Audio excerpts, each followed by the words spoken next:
சமீபத்தில் பார்த்தீங்கன்னா ஐபிஎல் தொடரில் அபாரமான முறையில் ஆலோசகர் பணியை செய்த அசத்தியதால் தான் கௌதம் கம்பீரை பிசிசிஐ தொடர்பு கொண்டது.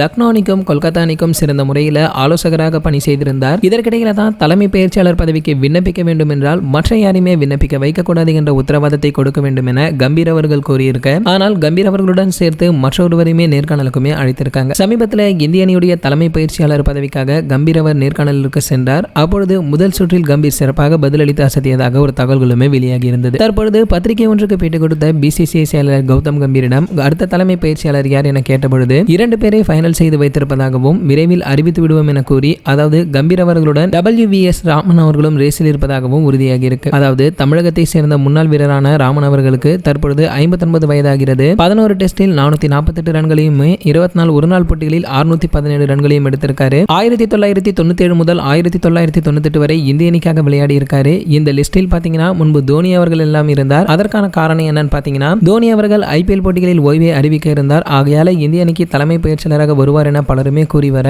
ஆனால் தோனி அவர்கள் தரப்பிலிருந்து எந்த ஒரு பதிலுமே வரவில்லை என்பதும் குறிப்பிடத்தக்கது. சரி, ஓகே, இது போன்ற கிரிக்கெட் பற்றி வெளியாகும் அனைத்து செய்திகளை நீங்க உடனே தெரிஞ்சுக்க நம்மளுடைய கிரிக்கெட் நியூஸ் அப்டேட் நம்ம சேனலை சப்ஸ்கிரைப் பண்ணிக்கங்க. பக்கத்தில் உள்ள பெல் ஐகானை கிளிக் பண்ணிட்டீங்கன்னா நீங்க நம்ம வீடியோவை மிஸ் பண்ணாம பார்க்கலாம்.